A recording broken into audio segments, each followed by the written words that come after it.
ahora de Carlos Pérez, quien tiene un invitado de lujo y un tema extraordinariamente tierno. Y ya les va a decir Carlos de qué se trata. Carlos Pérez, licenciado Carlos Pérez, ¿cómo te va? Bienvenido a Mundo Música y Noticias y a Radio Oñondivepá, Paraguay. ¿Cómo estás? Hola Francisca, pero muy buenas tardes, noches para vos y la audiencia internacional de Radio Tribuna, Radio Oñondivepá, Paraguay, ambas radios surcando el cielo de Nueva York para todo el mundo. La verdad que te quejabas hace un ratito de la garganta, mirá, qué coincidencia, acá también estamos con un cambio bastante brusco de temperatura. Imagínate Francisca, ayer a esta hora teníamos 33 grados, hoy tenemos 18 grados. Al cuerpo obviamente le cuesta adaptarse un poco a tantos cambios. Indiscutiblemente que sí. Nosotros la semana pasada llegamos a 3 grados otra vez. Estábamos a punto de ponernos botas y todo lo demás. Cuando comenzó a subir otra vez un poquitito y después bajó de golpe, no hay cuerpo que aguante. Pero por supuesto que no.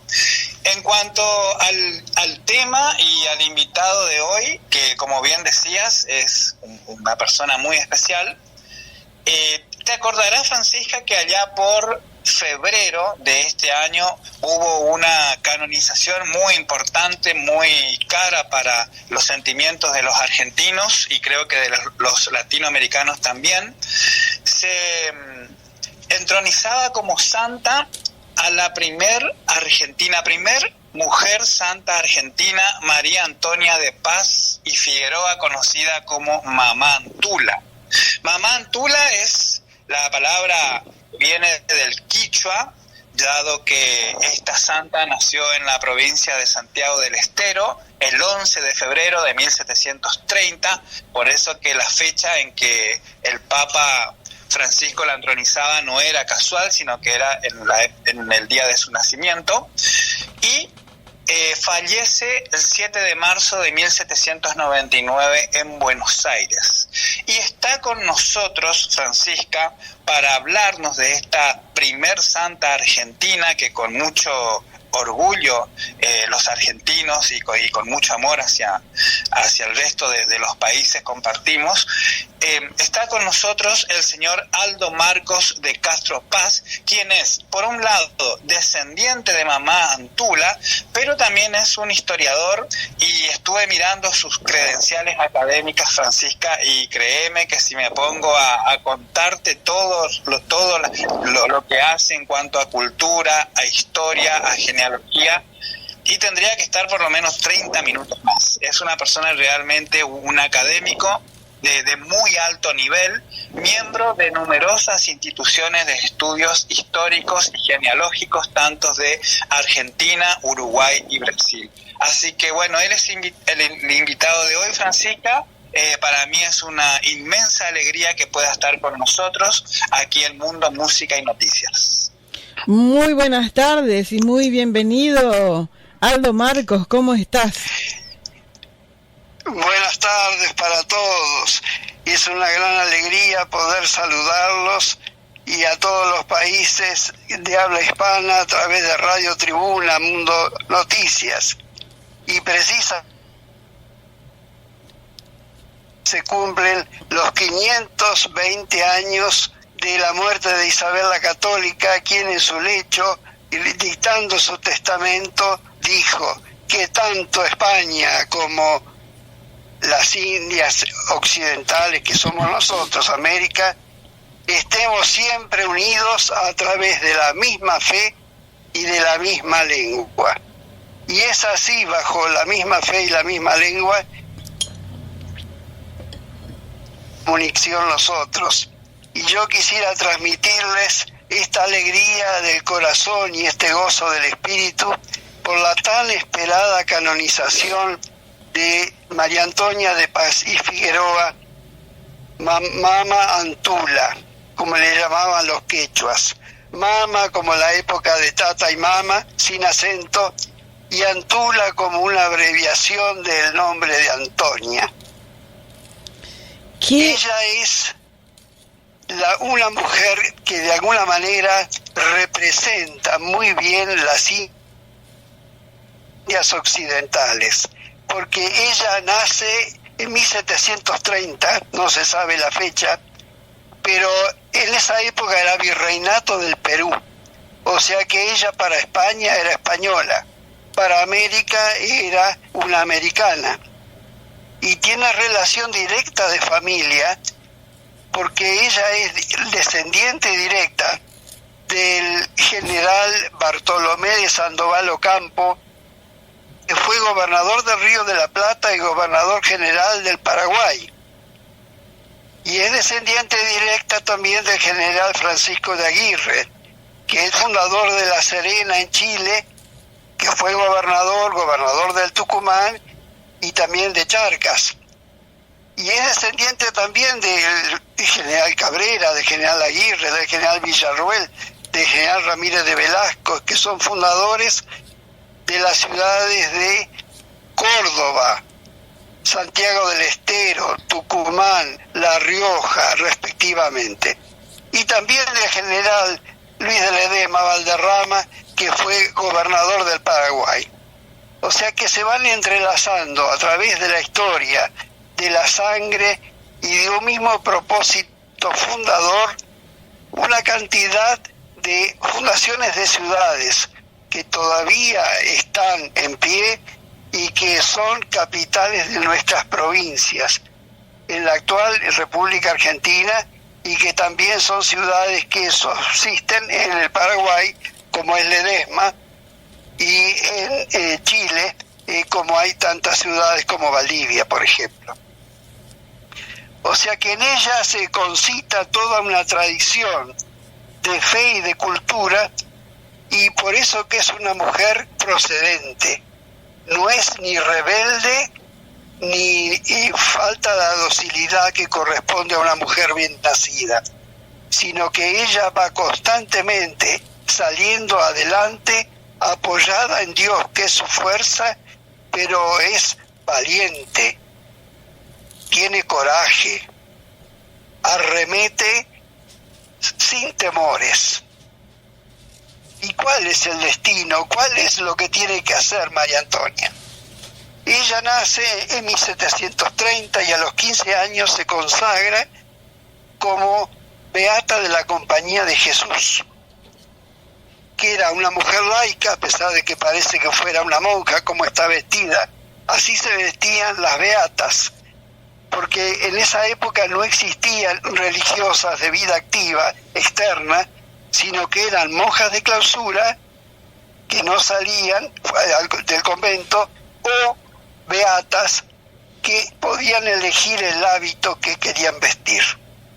En este caso ella, que por su abuela materna eran propietarios de un beaterio de la Compañía de Jesús, decide no contraer matrimonio como eran las expectativas de ese momento para prolongar el linaje, sino que decide consagrarse a Dios bajo el lema de San Ignacio de Loyola, fundador de la Compañía de Jesús. Y el lema de él es: en todo amar y servir, con un doble propósito: la mayor gloria de Dios y la salvación de las almas. Y esto ella lo empieza a realizar a una edad en que tampoco era tan grande ni tampoco era tan adulta como para decir, ¿puede una mujer acompañada de otras beatas, por supuesto, allegarse a las comunidades indígenas para enseñarles el catecismo como ella lo hacía? Y sí, la función de las beatas era auxiliar a los sacerdotes, sobre todo en la enseñanza de la doctrina cristiana. Entonces ella lo que hacía primero, antes de nada, reunirlos a la mañana bien temprano, hombres, mujeres y niños. ¿Y cómo los reunía? Cantando. Y la forma que se los conquistó y les arrebató el corazón fue eso, con la música. Y cantaban el Padre Nuestro en lengua quechua. que era la lengua que ellos manejaban. Entonces, de a poquito, con amor, con paciencia, con esperanza, ella les iba acercando los conocimientos, les enseñaba a abordar a las mujeres, les enseñaba a hacer confitura, a la familia, y a los hombres les enseñaba a construir las tejas musleras para poder hacer los techos de sus casas. Y así, día tras día, preparándolos para la primera comunión, para los casamientos, para las fiestas, María Antonia se fue adentrando en el corazón de los naturales. ¿Y quiénes eran los naturales? Los naturales eran una variedad variopinta, porque eran indios, negros, mulatos, zambos, primero separados y luego mezclados entre sí. Entonces ella aparece un poco en consonancia con la función que tenía su padre. Su padre, justamente cuando ella cumple 15 años, es nombrado defensor general de este grupo, digamos, minusválido socialmente, porque no tenían voz y no tenían una forma de hacerse notar. Entonces, ella es la que los integra, y los integra a través de una lengua que es el quechua y de una fe que para todos es la misma. Entonces, esto lo realiza desde el 1745 hasta 1767. Y ustedes saben qué es lo que pasa en 1767.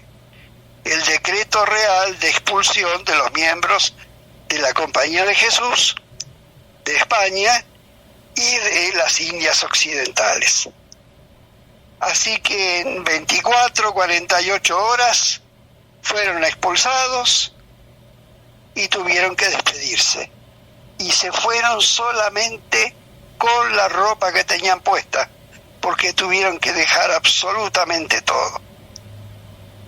Y dice un libro que fue publicado en 1791, el estandarte de la mujer fuerte de nuestros días, dice que uno de los jesuitas, antes de ser engrillado, se saca la capa y se la coloca a ella, como un signo visible de que ella era la transmisora, ella era la receptora de esa nueva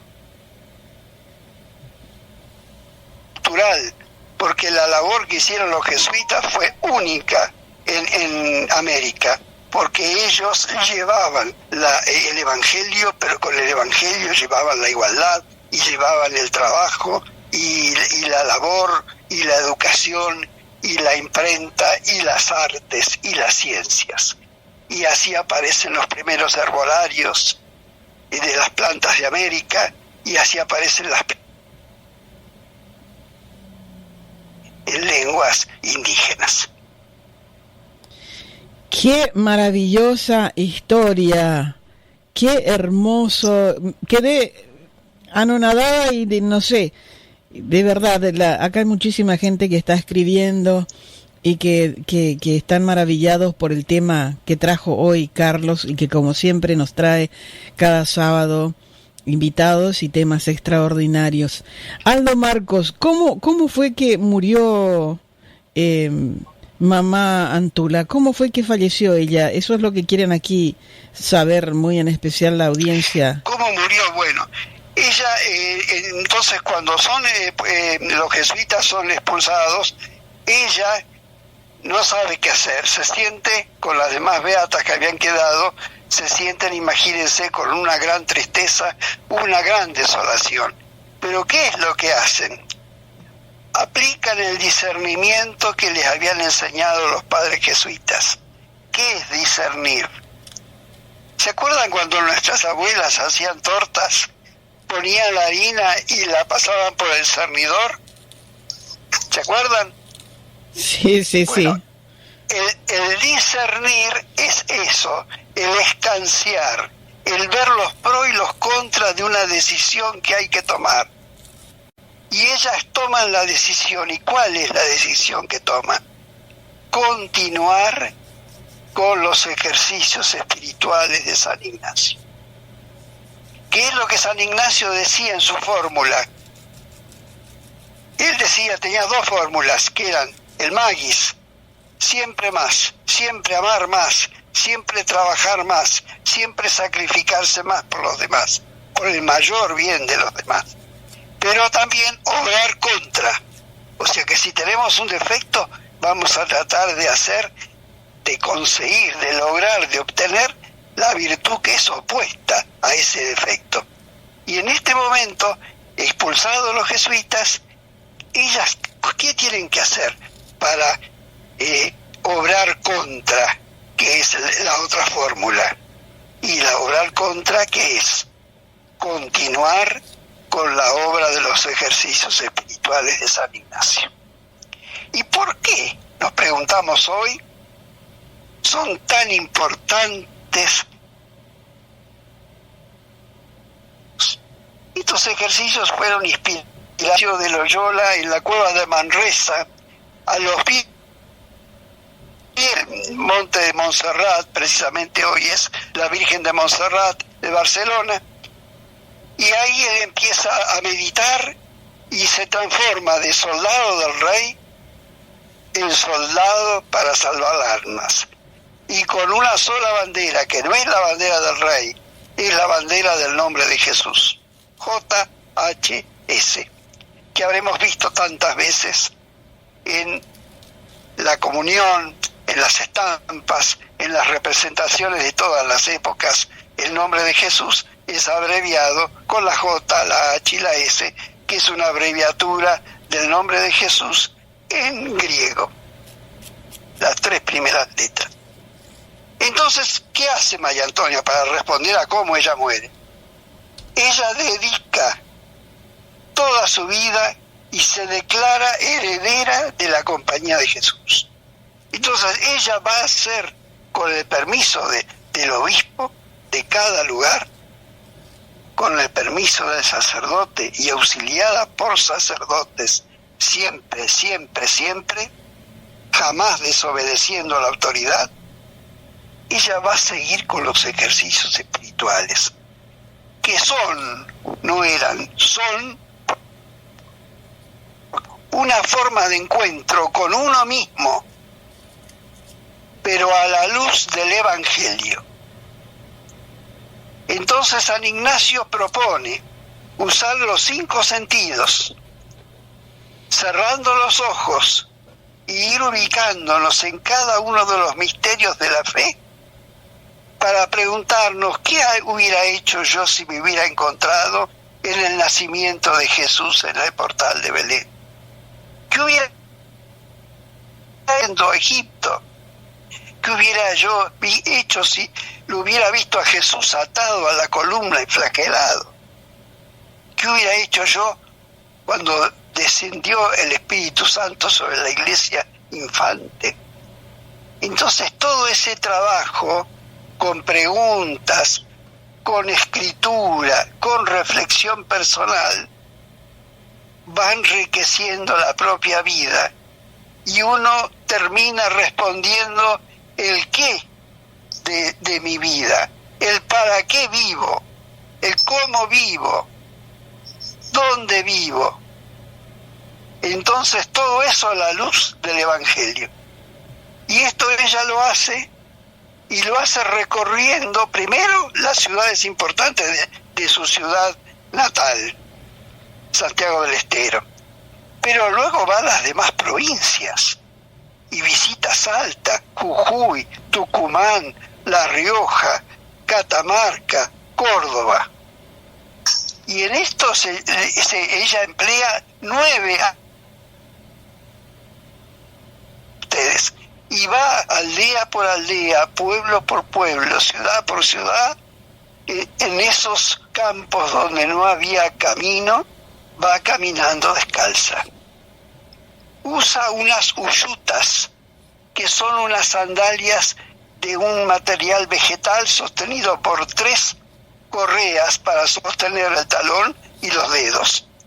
Pero como son tantas las alimañas que le salen en el camino, víboras, mosquitos, alacranes, etcétera, pasando por todas las temperaturas, desde 50 y 60 grados a temperaturas bajo cero, caminando por el salitral santiagueño que se transforma así de un momento para otro en un bosque, y entre zarzales las espinas se le clavaban en los pies.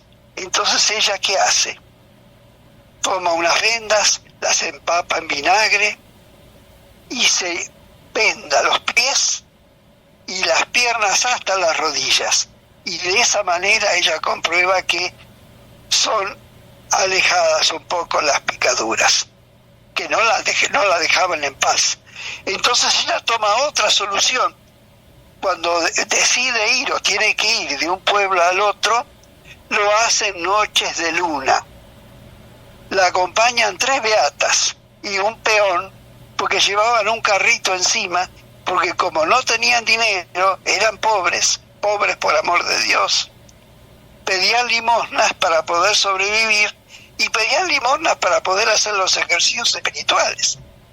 Porque fíjense ustedes que en todas las provincias se ofrecían ejercicios espirituales en tandas de 10 días cada uno, uniendo los sexos, porque antes eran separados por hombres y por mujeres, y además no se los dividía por jerarquía social, como era en esa época. Fíjense ustedes que en esa época era tan sectario todo, tan estamental, que por una vereda iban los nobles, los que los llevaban en silla de manos, 4 criados o 4 esclavos. ¿Y por qué iban en silla de manos? No solamente porque eran personajes, sino porque no podían caminar, porque las calles eran de barro. Y por la otra vereda iban los esclavos, los campesinos, la otra parte del pueblo. Entonces en los ejercicios espirituales se los dividían por funciones. Ella rompe esas funciones, junta hombres y mujeres de todas las clases sociales, de todas las edades de la vida. Todos comen de la misma comida durante 10 días, pero desayunan, almuerzan y hasta 2 veces repiten la comida porque es muy rica, según los testimonios. Comen postre y a la noche tienen otra comida. En el medio de la tarde, ¿ella qué hace? Introduce con algunos cantos tomar mate con yerba del Paraguay.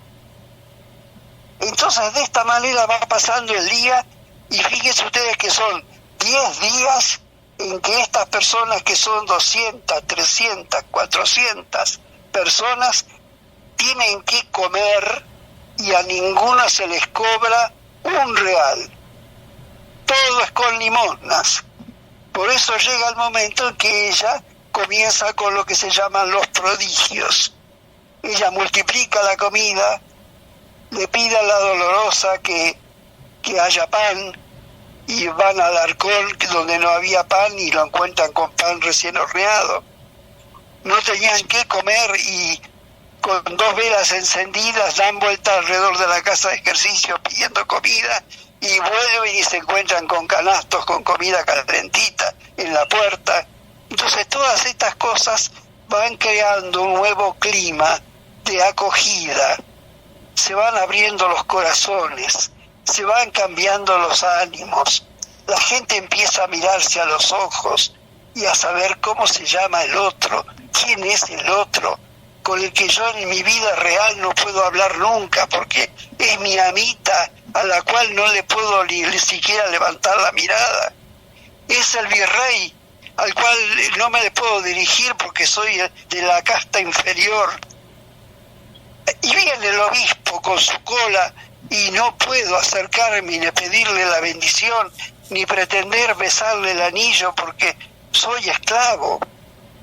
Entonces empiezan a unirse, y en ese mismo retiro espiritual de encuentro con Dios se produce el gran milagro humano de del encuentro de los corazones, porque se encuentra el virrey, come la misma comida con el esclavo, duermen en una estera ambos en el suelo, las señoras se levantan un poco más temprano para hacerles el desayuno a las esclavas, y se produce un milagro que yo les diría, y ustedes comprenden que es cierto, algo tan extraordinario que no se daría ni siquiera hoy en pleno siglo XXI.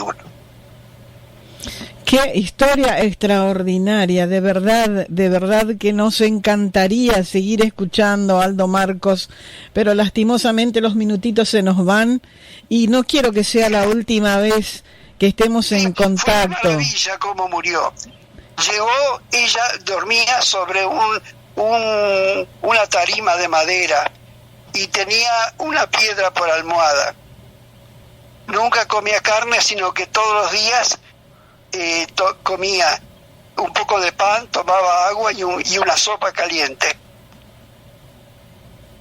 Se siente mal 2 días antes de morir, dicta su testamento, no se olvida de nada ni de nadie.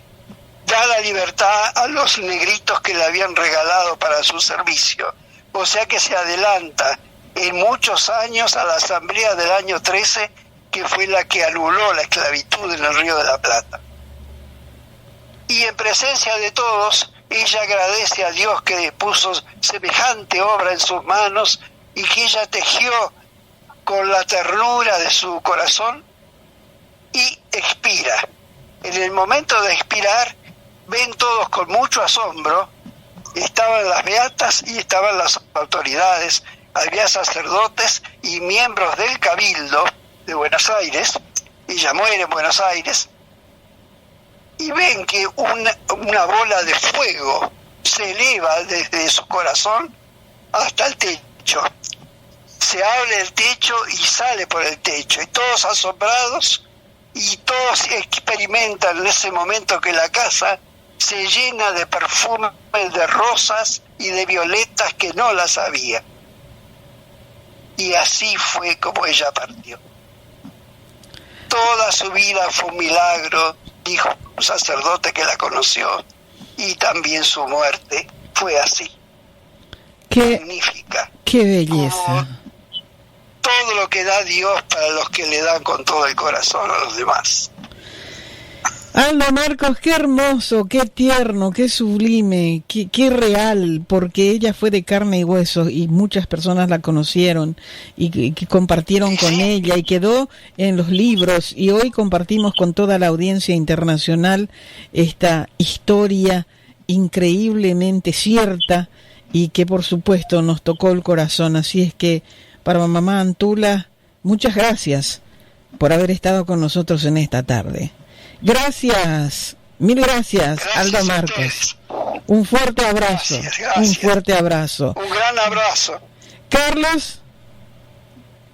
Bueno, para finalizar esta entrevista, Francisca, quiero contarles a los oyentes, si tienen la posibilidad de viajar a la ciudad de Buenos Aires, los restos de ella descansan en la Basílica Nuestra Señora de la Piedad, en el centro de la ciudad de Buenos Aires, a aproximadamente 6 cuadras del Obelisco y 3 cuadras del Congreso de la Nación Argentina por la calle Bartolomé Mitre. Así que muchísimas gracias, Francisca, y el próximo sábado seguramente nos estaremos encontrando aquí en Mundo, Música y Noticias. Así va a ser, Carlos.